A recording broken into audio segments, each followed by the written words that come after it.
Hey, what's up, guys? It's Ronald here. So, this video is going to focus on the government's 100 billion rand transformation fund to uplift black businesses and black business owners in South Africa.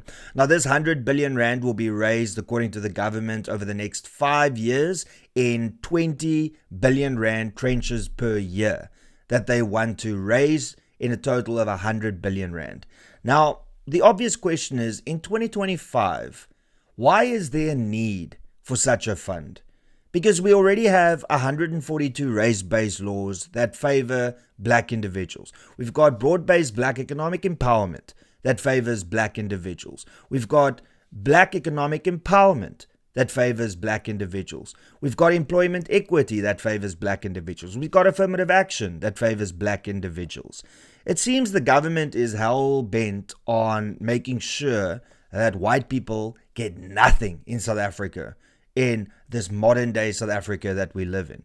Now, of course, the first question that pops into your head when we talk about 100 billion rand is, how much of it is going to be stolen by cadres? Well, according to our deputy president, don't worry, because Mashatile vows to shield 100 billion rand transformation fund from corrupt hands.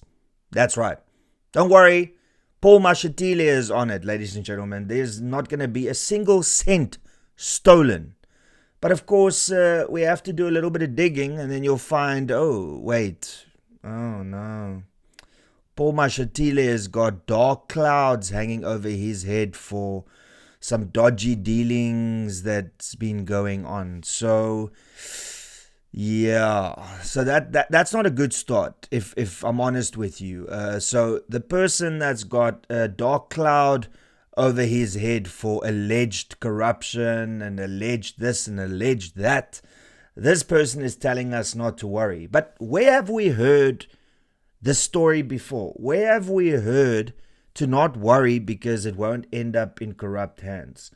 Oh yeah, that's right. Cyril Ramaphosa made that promise in 2020. He said COVID-19 funds will not end up in wrong pockets.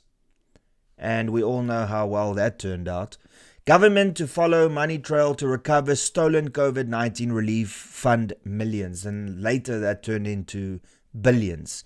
Hawks promises to arrest those responsible for looting COVID-19 funds by next week, and that was published 4 years ago.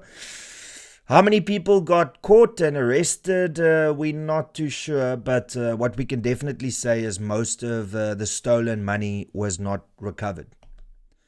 Now, of course, the obvious question, besides why are only black people allowed to benefit from a fund that is uplifting businesses in 2025 especially, because the constant argument is always redress. Redress, redress, redress because of what happened during apartheid.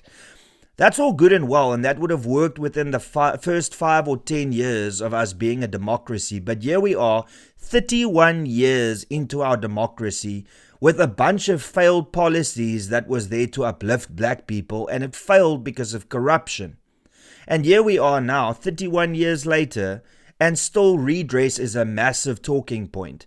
The government, in all honesty, should have already redressed the wrongs of the past by now. But because of their failure, this is something that just seems that it's going to be never ending. And all the while, you've got your cadres on the sidelines and even current politicians that has made millions upon millions of rands because of these type of funds that is there to raise money for the people that really need it. Well, according to what the government is clearly showcasing to us, the people that really need it are the politicians, because they are always the ones with their hands caught in the cookie jar. Now, it blows my mind how the further away from apartheid we get, the more apartheid is used as the reason why we need these policies. It's weird, because you would usually think that for the first 5 or 10 years, that would be the only concern and only issue that is raised, and eventually the argument will get weaker and weaker, and there will be not such a massive need to redress and uplift individuals because the government has effectively done that over the first 15 or 20 years. But here in South Africa, it seems the longer away or the further away we get from apartheid, the more redress is mentioned and the more apartheid is mentioned. So what does that tell you? It tells you that the government has failed miserably at doing their job in uplifting people and redressing effectively this country so that today's youth aren't really affected by the legacy of apartheid. But in actual fact, it has had the complete opposite effect, with young white individuals, colored individuals, and Indian individuals being discriminated against in modern day South Africa when they didn't have anything to do with apartheid.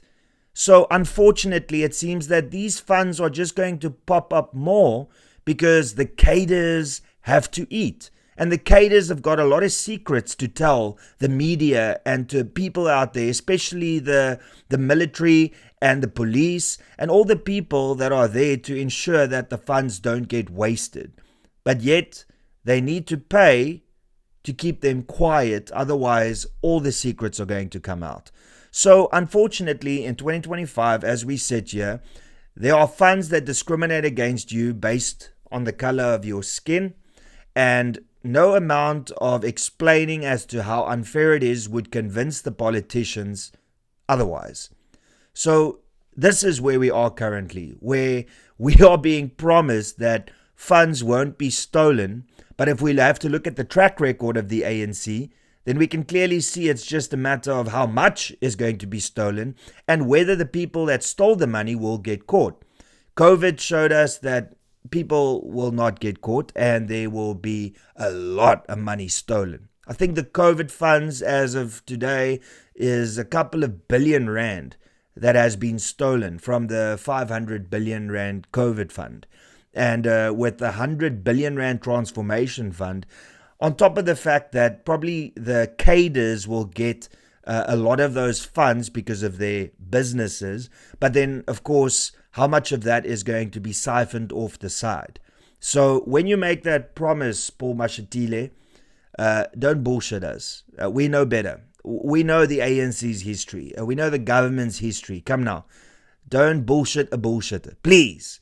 It's not going to work. And that's pretty much all I got to say. It's unfortunate that in 2025 we have these race-based policies, and then on top of that you get rewarded for being a black individual, as if we could choose what race we are born into, what color eyes we have, what color hair we have. But it seems that the more modern we become and the more technology that gets advanced, the more racist this country becomes. But I don't talk about that because mainstream media will call you a right-wing nutter, a right-wing racist, because God forbid you call out racism when you see it. Because racism in the 80s and 90s is very clear, but racism in 2020 is not so clear. Because these days it's not just based on how you exclude people based on race. That's not racist, according to mainstream media and the government. It's absurd. But anyway, that's all I got to say. Thank you so much for tuning in. Please be sure to subscribe. Please be sure to smash that like button. Please be sure to share this video far and wide, especially on WhatsApp with your colleagues and your family. That'll be greatly appreciated. And if you support me and my content, please consider becoming a member. You can do so by clicking the join button below. And that's pretty much all I got to say. Till later. Cheers and peace out.